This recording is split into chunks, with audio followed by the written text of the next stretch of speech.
अपमान समझते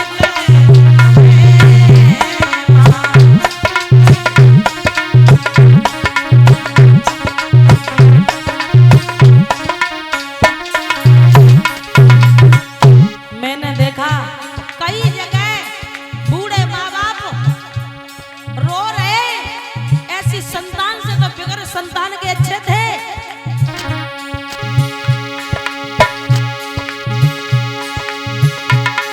पत्थर की मूर्ति को वो भगवान समझते और माँ बाप की सेवा अपमान समझते हैं।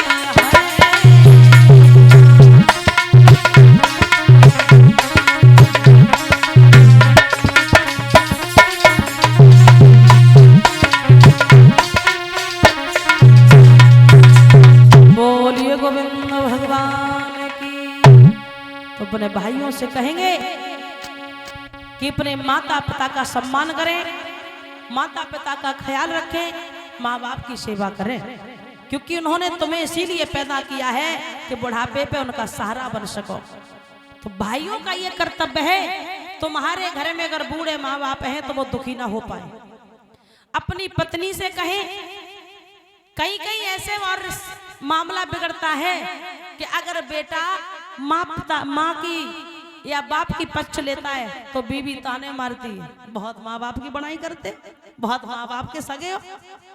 तो उन भाभियों से कहेंगे कि तुम्हारा भी कुछ कर्तव्य है, क्योंकि सारी कमी लड़कों में नहीं होती है। हमारी जो माताएं बैठी, जो भाभियां हैं, आपका भी कुछ कर्तव्य है, क्योंकि सेवा आपको करनी है। तो ऐसे भाव बनाएं कि सेवा करने में कोई कष्ट न हो।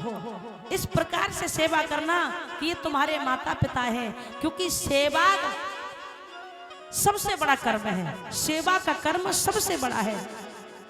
तो रोटी बना के तो आपको ही देनी है, सेवा तो आपको ही करनी है।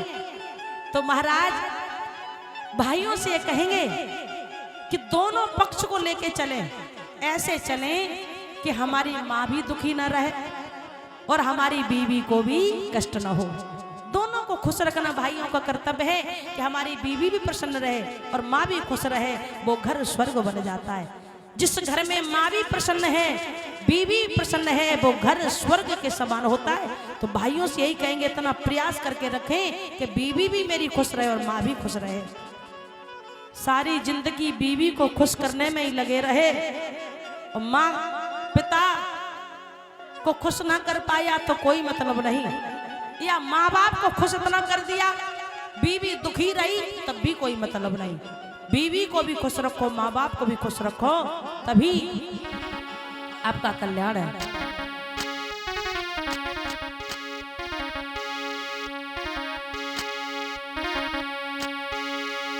तो आइए कथा में प्रवेश करते हैं कि श्री सुखदेव भगवान वर्णन करते हैं। मैया गिरिजा आज भजन कर रही हैं। सप्त ऋषियों ने समझ लिया है कि कोई और नहीं है, जो हमारी मैया सती ही है। प्रणाम किया चले जाते हैं और उसी समय एक तारक नाम का राक्षस पैदा हो गया। तारक नाम का राक्षस पैदा हुआ तो वो